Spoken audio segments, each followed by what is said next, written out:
Hockey Inside Out. Presented to you by the Gazette and brought to you by Videotron. Welcome to Hockey Inside Out. I'm Gazette sports editor Stu Cowan with Dave Stubbs, columnist and sports feature writer for the Gazette, and former Canadien Chris Nilan.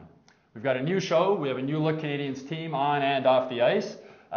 20 years since the last Stanley Cup parade in Montreal. Is this a team that can A, make the playoffs, Dave, and B, maybe win a Stanley Cup? This team's going to make the playoffs. Have I ever lied to you before? I think they are. I think this is a team that has everything that it needs to win or can at least go to the playoffs. My concern is this team has to remain healthy. There's no question. They've been lucky so far through the first 16 games of this season. There haven't been too many injuries. So if they can remain intact, if they can keep their bodies in shape, I think they can go there. Of course, the Canadiens will have to wangle some kind of a deal with the Toronto Maple Leafs because we all know that the Leafs have the Stanley Cup parade every year, bar anyone else. Tinfoil cups. Exactly, tinfoil cups. So, I think the Canadiens are going to go to the Stanley Cup playoffs, and I think this city this spring is really going to come alive with how this team does. Now, Chris, 1986 Stanley Cup winner. You surprised by this team this season? Do you think this is a team that can contend for that 25th Stanley Cup? I think they can. Health is always a key factor. So far they've shown they have depth. They're good on the blue line. Goaltending has been great. Using the backup goaltender in a few games here to hold them through while Price was out with the flu. And, I see no reason why they can't make the playoffs and then contend. You look at where LA is at this point in the season. And the Canadiens are somewhat ahead of them as far as they're doing. So the team is doing well, and again, health's a big thing, but there's no reason. I think with the depth they have and the showing they've had so far this season that there's no reason why they shouldn't make. And the Kings finished 8th last season, and anything can happen, right? Once you get into the playoffs. Second season, you get into the playoffs. I mean, everything is thrown out, right? And the Canadiens, did they have any business to go 3 rounds deep a couple of years ago? A lot of people would say no, but I mean, they came within a couple of games of going to the Stanley Cup final. Now, you have a Stanley Cup ring from '86. I know you gave it to your dad when you won. I know you got one back. Can you tell us a story about that? Well, when I got the Stanley Cup ring, we got it at the team golf tournament the next year, and I had been dying to give it to my dad, for all he'd done for me, and I gave it to him. And Serge Savard, who was the GM at the time, came up and said to me that he had heard I gave the ring to my dad. And the following year, after I got traded, I came back in the summertime to do my golf tournament at the Children's Hospital, and he called me at the hotel and said, "Would you come in? And I'd like to talk to you." So I came in and sat down with him, and he had the ring for me. So it was really, it was a great moment. Serge, he was a teammate, a friend, and my boss, who fired me, but, just a good man. Now, speaking of Serge, he had a lot to do with Marc Bergevin being hired as general manager of the team. Changes on and off days, a whole new culture around this Canadiens team. Dave, you're around the locker room quite a bit. Can you speak about that a little bit? Yeah, absolutely, Stu. I think the culture of this team is something that's very, very important this year. I think when Jeff Molson sat down with the media and he had a large, full-scale news conference, he sat with Marc Bergevin on one side and Michel Therrien on the other, and he said, this team is about winning. We want to bring the winning culture back to the city. And I think that's been something that's been missing. I think that for whatever reason, this team got off the rails. And I think what we're seeing this year is much better respect for what the CH is, what it means. We all know that it's part of the fabric. Even with Dr. Mulder accidentally stepping on the Canadiens' crest when they were making the pregame speeches. Exactly right. I mean, that's part of the deal now. The Canadiens have the CH logo very large in the middle of the dressing room down on the floor. In fact, they put a carpet down over that when the media came in, so we don't walk on it. But Dave Mulder actually stepped on it by accident, and Therrien was kind of joking the first episode of 24 CH. He said, we're going to have to fine you for that. So I think the doc got off without a fine, just a warning. You must have dealt with Dr. Mulder a little bit in your days with the style of play you used to play.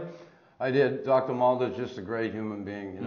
He actually invited me on a few occasions to come in and watch him do his work, and I never made it down there. But he often said that if I come in there, I'd probably faint. Big tough guy like you would faint. So I never got through the door to see it. You should have been a show and tell project for Dr. Mulder, for heaven's sake. Yeah. You played against Marc Bergevin. What memories do you have of him as a player, and what was your reaction when you found that he was going to be the new Canadiens GM? He was a good, solid defenseman, and for all intents and purposes, one of the best team guys who ever played the game. To be honest with you, all his teammates have nothing but good things to say about him. I think it's a wonderful move by the Molson family. and having Serge involved with the decision process. Mark had done his time in Chicago. He started at the bottom, worked his way up. He's a sharp kid. I think he's in touch with today's player. You know, he's You said he's a pretty sharp dresser he's too. groovy. You said, He's groovy. They said he looked like he got loose with a box of crayons. I think so. Yeah, it looked like he was in front of an exploding rainbow. But and the thing that I like about Marc Bergevin is he's a blue-collar kind of guy, and I think that translates to his work ethic here.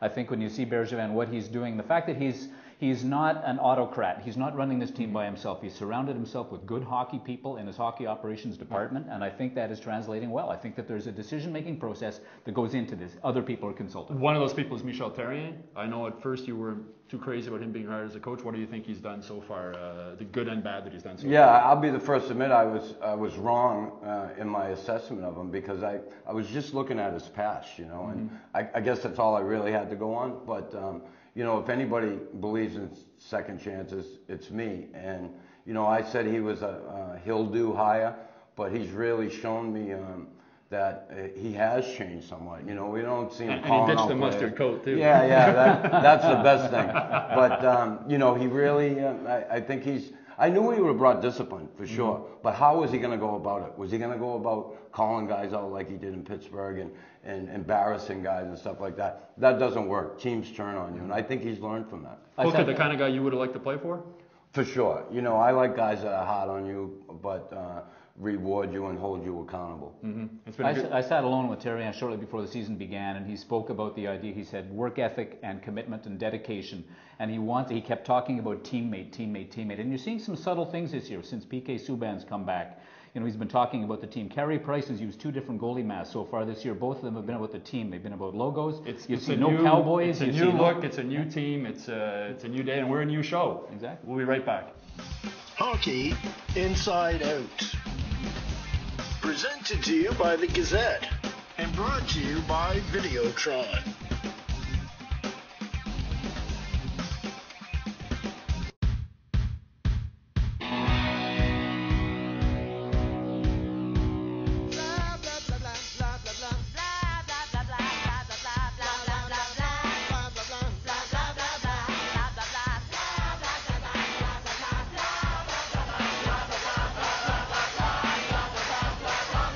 Till you drop with a low-cost plan including unlimited calls between customers, starting at only $15.95 a month. Videotron Mobile, powered by a 4G network. Welcome back to Hockey Inside Out.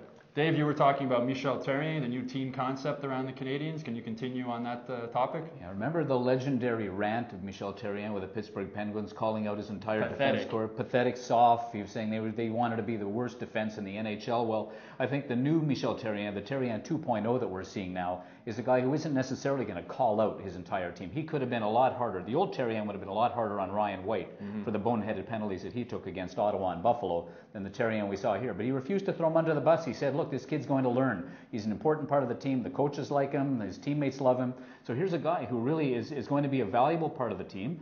He was thrown out there for a very important face-off at right the end of the game. Yeah. Sure. Yeah, so and he won it, and he got the puck out of his zone. But Therrien, at the very beginning of the season, when he sat down 2 days before the season began, he talked to me and he said, look, my team is going to be about work ethic, it's going to be about commitment and dedication, and it will not be, I think the first person pronoun, the I, is a word you're not hearing a lot in the Canadiens dressing room this year. Speaking of I, the PK Subban situation, getting rid of the low fives, we said we're not going to do that anymore after we put out a good sports section. Exactly right. PK Subban, would you have liked him as a teammate, Chris? For sure, he's a great hockey player, and you know, he's matured a little bit over the few years he's been here, and to get rid of some of the nonsense that he did with the low five and all that, you want to temper his personality somewhat, but you don't want it to affect the way he plays on the ice. You want him out there being that, once he was described as a frisky Colt. That's what you want. You want his enthusiasm. You know, sometimes he can rub people the wrong way, but you know what? I think majority of the time he's more of an asset. And that stuff doesn't bother him. When Hal Gill left this town, we sat down in May and he talked about PK Subban because he had been the mentor for PK, right? Yes, he was the guy who was basically put in Big charge brother of him. almost. That's right, he was. And he said, you know what? People are talking about changing PK. You do not change PK Subban. What you do is you keep his eye on the puck. You make sure that he stays focused, that he stays on the rails, that he's going to do the things that he's going to do for this hockey club, but you don't try to change him. I mean, what he does, I mean, all of these larger-than-life things and this giant spotlight following him around, that's what makes the kid who he is, and you don't want to change that. Another you don't want to change is Brendan Gallagher. This rookie's been fantastic the way he plays. He goes hard to the net. Had a concussion. Can he survive playing that style in the NHL at his size, Chris? I believe so. You know, I look at Steve Sullivan, perfect example. I mean, he's played 17, 18 years, whatever it is. You know, Brendan can skate. He got a lot of speed. He's a feisty kid. Yeah, health is always a question. He has a concussion now. I don't know how bad it was because they're already talking about him maybe coming back. So, you know, he's a tough kid. I'm sure he'll be able to play and be part of this team for years to come. Who was the toughest small guy that you played with or against in your career? Stan Jonathan.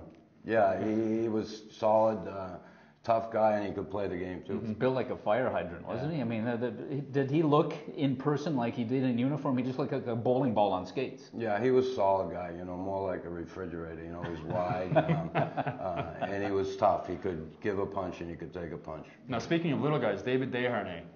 Great season last year, first line center. Is he a flash in the pan, or is he somebody who's going to have a long, successful NHL I don't career? think he's a flash in the pan. I think that he's had a little bit of difficulty finding his game. It was a little bit of a struggle, and just the fact that the Canadiens weren't getting what they needed out of that first line. The Cole, Pacioretty, Desharnais line did not pick up where it left off last year. I'm not sure what the percentage was of the offense at that line provided for the Habs last year, but it was a ton. So, you know, they didn't get right out of the gate as quickly as they did, but Desharnais still is. There's no question. He's a very good hockey player. He can play the game. It's just going to be a matter of those guys maybe rebuilding a bit of that chemistry. But you know, Therrien has, when he has healthy bodies, he has some parts that he can move around. Now, Eric Cole's had a slow start, a guy getting on in his career. How hard was it for you, Chris, as you got older into your career to keep the motivation, to keep going, to keep ready to play, and especially with a grueling 48-game schedule? Yeah, it's tough when you get a little older. You know, you might feel like you're losing the edge a little bit. It's tough mentally, you know. And when I go back, I go back to Desharnais. You know, this town is nuts. I heard them speaking yesterday on the radio about, Desharnais, you know, he's struggling. Is he going to be here now that Galchenyuk is here, and this and that, and Prust, and you know, and Lazella's emerged. He had one game. Now everybody thinks Lazella's in the Hall of Fame, but they're talking about, well, next year maybe Desharnais could be a centerman on a team like Phoenix and be a number one. I mean, come on. They're talking about getting rid of because he had a slow start. And it's not just Desharnais. It's Cole and it's a whole line. They work well together last year. They're already talking about trading him. You suggesting this town overreacts, Chris? I can't believe it. It's just crazy. You know, here's a kid who struggled a little bit, and they're already talking about him playing in Phoenix. Like, come on, wake up. Well, I mentioned Lars Eller. Lars Eller, first guy in the doghouse this year with Michel Therrien. He was after one game and he sat him out. He seems to have responded, though. Good move. He has, yeah. And if he plays a good two-way game, and that's what Eller needs to do. And I like the way Lars Eller's play hockey. I mean, he does a really good job. And I think it's important that he maintain his confidence and that he is kept out there, and that the Canadiens will, and that Therrien will use him and continue to show faith in him, because he's a good player. He's a good shot blocker too. He does a lot of things for this team. Now, Max Pacioretty, a buddy of yours, is this guy human? He's had so many injuries and he just keeps coming back. Well, you know, he's so physically fit. You know, he pays such attention to detail when it comes to his shape. He eats well. He gets his rest. He's not a bad living guy. And you know, really, he can respond. And I mean, it seems like he gets these injuries that might keep some guys out, but he bounces right back. Yeah, that line. You think they'll get it back together, Dave? I really do. I think they will. I mean, I think you've got to give these guys some time. And the thing that I did like about Therrien at the beginning is he really gave these guys a shot. I mean, we had a coach last year at the beginning of the year where we literally were having this lines juggled. It's like you put him in a blender, right? Exactly. It was in some bingo caller wheel. I mean, it was ridiculous. I mean, you didn't know, and players didn't know. I think I talked to Plekanec at some point and said, have you got any idea how many people you played with last year? I said it was like 15 or 16 different wingers, and he started to laugh. He said, if you hadn't told me that, I never would have known. So, you know, and look at how Plekanec is responding this year on a line with René Bourque and with Brian Gionta. The first 4 or 5 games, Therrien kept the same lines all along. It was amazing. Team having You'd the see same guys line sitting on the for that bench, long. shoulder to shoulder, and they were talking. You could see them talking on the bench and talking about what they were going to do and pointing things out on the ice. Yep. And that's what a line, I think, has to do. Yep. We'll be right back. Hockey Inside Out. Presented to you by the Gazette and brought to you by Videotron.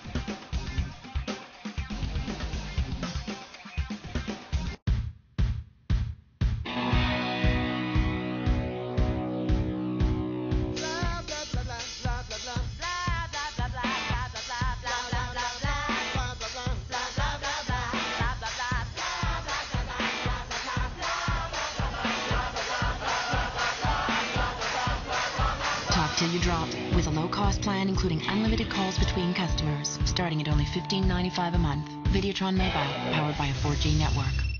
Welcome back. We were talking earlier about some of the changes with the Canadiens this season. One of the big changes was bringing in Brandon Prust. I think he could be a candidate for the team's MVP for the first quarter of the season. What do you think? So. I think certainly you're going to see maybe some thought for him being the Jacques Beauchamp Award winner at the end of the year, maybe the unsung hero, because he's a guy, when he was signed for 4 years, $10 million, people were saying, wow, that's a lot of money to pay. The Rangers offered him 6 for 3. Yeah, and you know what? Prust is doing everything that you want from a guy like Brandon Prust. I mean, he's out there, he's in the blue ice, he's in the dirty areas on the ice, he's knocking bodies around, he's defending teammates, and he's a presence every night. When he's on the ice, you know that he's on the ice, and even when he isn't, you know that he's on the bench, and other teams understand that he's on the bench in case they start taking liberties. You know who he reminds me of? The guy sitting right here. Yeah. Similar style. Does he remind you of yourself, Chris? Somewhat. Yeah, he's somewhat of myself. I think his biggest asset is he'll go where a lot of players are scared to go, or hesitate to go. He has no hesitation when it comes to going in the corners, in the front of the net. The difficult areas. He can handle the puck. He can shoot the puck. He passes well. Look at the play on the winning goal last night. Yeah. And he has those intangibles. He's a good team leader. Guys like him. He's funny. That's the type of guy you want in your team. And what's fun is how they actually got him too, because the Canadiens showed up on his doorstep on Canada Day with a Habs jersey with the name Prust on the back, and they said, we want you on our hockey club. And that was really what sort of tilted the scales. And he's also got a live-in French instructor. He does, yeah. Here's a guy who lives in town. He's not living over on the South Shore close to the rink. He lives in the city. He's around. People see him. He's approachable. And he's just loving life in Montreal. I think he's just really sort of drinking in what the city's all about. Where did you live when you played with the Canadiens, Chris? Careful with that choice of words, drinking in. Sipping, Chris. He's sipping the city. You drink in New York, you sip in Montreal. Okay. Where did you live when you were playing with the Canadiens? I lived downtown for a few years, my early years. I lived at 2021 Atwater, de Maisonneuve. I lived with Eddie Palchek and Chelios and the stories building. In that apartment. Oh my God, they were unbelievable. I lived in Robert Picard's house one year over in Brossard, and I had to deal with that miserable bridge. Well, you were the first guy in Brossard, the first hab in Brossard. You'd be perfect there now. You'd be right at the practice rink. Finally moved to Kirkland. Mario Grilli built the home for me, and I absolutely loved it on the West Island. Now, this Canadian teams are talking about Brandon Prust. Are they tough enough? Do they need another enforcer?